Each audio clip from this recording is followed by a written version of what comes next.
Hello and welcome to my first vlog. Vlog 1 is going to be about skills and capacity in the weights room, and we're going to look at performing squats and deadlifts. The first one we're going to look at is the barbell back squat, and this is going to be a skill. So, as you can see from this demonstration, we've got a lot of poor coaching cues. So the cues that we would expect to have heard to see a movement pattern like this are pushing the hips back, weight in the heels, and don't let your knees go over your toes. So as you can see, she's really forcing to kind of push them hips back as far as you can so the knees don't track too far forward. This then creates a lot of rounding in the lower part of the back due to not much movement in the ankle mobility. So we're just going to let her kind of squat through now.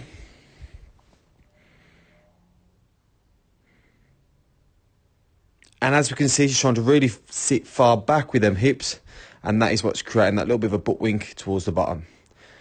From the front angle, as she kind of squats down, we can see that her knees are slightly collapsing, which then gives her quite kind of poor alignment and doesn't give much room to actually squat down into. This is caused again by not trying to get them knees kind of wide enough and not letting them kind of track in the path that they would like to kind of go through.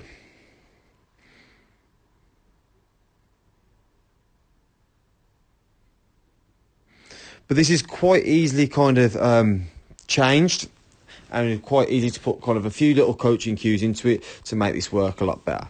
So straight away, the first coaching cue that we've put in there is to push through her big toe, little toe and heel. So now that she's not shifting her weight all the way backward through her heel, her knees are allowed to kind of track a little bit further forward. So straight away, we can now see that her knee alignment is over the top of her toes. At the same time, her hips now aren't driving too far back and they're driving kind of down nicely into that squat. As she moves through it now, we can see it's a lot easier movement pattern, and she's allowed to be able to get a lot lower in the squat without that rounding in the lower part of the back. As we swap it round now to the front angle, the coaching cue here is now to spread the floor. So we're looking to try and create a lot of tension going out wide, what is then allowing us to kind of externally rotate the hips and keep the knees nice and wide. This is very key in a squat, because now what it's creating is that little bit of room to actually squat down into, rather than getting that little bit of kind of a pinch in the hip, what then created that rounding of the lower part of the back. The next one we're going to come on to is a barbell back squat again, but this time it's a capacity issue. So we're going to start off just by highlighting the amount of range of movement he has at his ankle. So,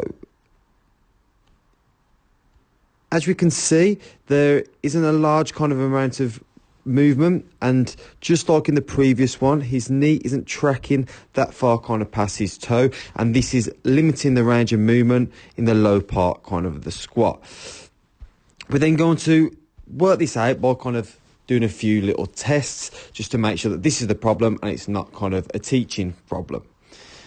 We start off with an ankle mobility stretch test. So the idea of this is to be able to kind of bring the toes about 5 inches away from the wall and still be able to drive the knee far enough forward so it touches the wall while keeping that heel down. So already you can see there's a little bit of kind of mobility issue, and we're already getting a little bit of a raise in that back of that ankle. So where we go from there is going on to restricting and moving any bony problems out of the way by using a resistance band while stretching forward. After that, we go onto a foam roller just to break down any of the soft tissue, before then going into a nice long kind of stretch where we kind of really focus on pushing that mobility as far as you can, as you can see here. So this would just be kind of hold a nice deep stretch after getting all the bone problems out of the way, after breaking down the soft tissue, just holding that stretch. But at the end of the day, we need to make it as much like a squat as we can. So now we're getting into a low kind of squat, weighted, where we're looking to just drive kind of the knee forward to kind of stretch out that calf as much as we can.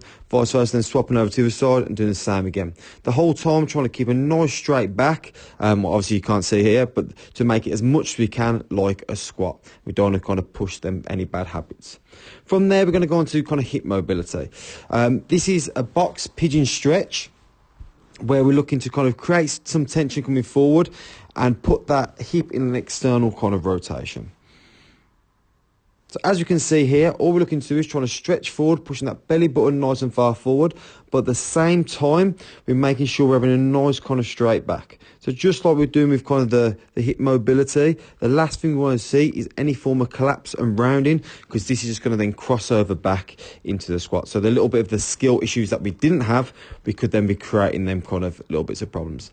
At the same time, trying to get this leg as straight as you can coming out behind. As you can see, this on this athlete is slightly bent, and this is due to the hip mobility problems that he does struggle with. So this is something where, as intervention goes on, we can kind of get around.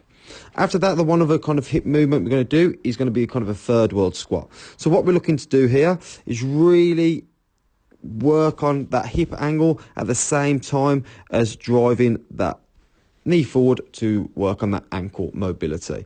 So as you can see here, he's dropping his elbows down the inside of his knee, pushing them nice and wide, while keeping a nice flat back. Same again, if you start to create a rounded back, that stretch for the hip will slowly start to be decreased. As you can see now, it's now reflected back into the squat, and there has been a lot of kind of improvement from that kind of intervention. So now, if we kind of address that same kind of angle, we're getting a lot further forward, and the knee itself is now slightly starting to track in front of the toe. When the bottom part of the squat, I put next to each other through these two different squats, but with a 6-week intervention in between, we can see quite clearly the difference in the range of movement now being able to kind of be achieved at the hip, and at the same time, how the knee is slightly tracking that little bit further forward, what shows that the intervention is working at the moment. But at the same time, we've got loads more room for kind of improvement there. So this same pattern is going to be kind of repeated and repeated until we are kind of happy with the complete lift and movement. Okay, so the next movement we go on to is deadlift, and this is going to be kind of capacity. Just straight away from this starting position, it's looking very squatty, and we're already seeing the thigh being quite kind of parallel kind of to the ground. As well as that, we're seeing a large amount of kind of rounding that lower part of the back, maybe caused by this same kind of squatty movement. So after we kind of let him kind of get into it and get into the movement to see if it kind of corrects it all, we start to see that it doesn't, and that each point at the slight bottom part, there is that little bit of kind of a rounding back, and he drops it a bit more into a squat rather than a nice hinge. The reason why we then decided that this was a capacity issue rather than a skill issue is the second we blocked these deadlifts. So you see straight away that round in the lower part of the back has gone, and at the same time we have now got a nice kind of angle coming in and out of the hip.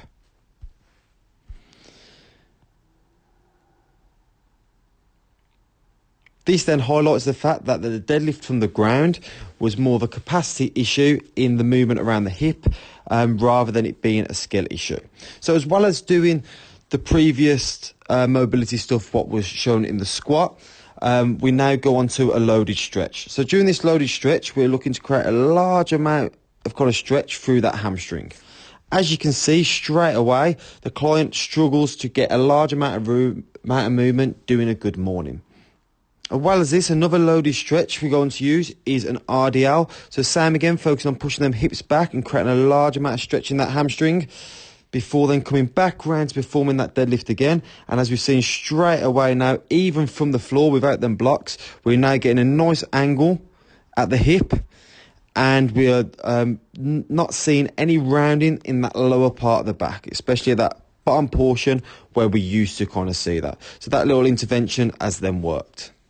So the final one we're going to look at is a deadlift again, but this time it's a skill problem rather than being a capacity issue. So straight away, how the client kind of lines up, the back is quite kind of flat and kind of parallel to the ground, what is creating them hips to be in a little bit of a higher position than what we'd previously normally like. As she kind of goes through her reps, we can see that this is a position that she starts to kind of hold on to quite a lot. And as well as that, we're slightly not creating any kind of tension in that upper part of the back. What we're just losing kind of a bit of a tension there. This becomes quite easy to fix, and all we need to do is bring in a few different kind of coaching cues, and it'd be quite easily kind of changed. So straight away, the first cue we kind of bring in is to drop them hips down a little bit lower, where now we're looking a bit more like a conventional deadlift. if we now just kind of address kind of the angle now, going from the knee to the hip and the hip to the shoulder, they're looking a lot more even. And we're getting a lot better kind of movement pattern on the way up there. And the chest is raising at the same time as the hips, rather than the hips already starting kind of quite high.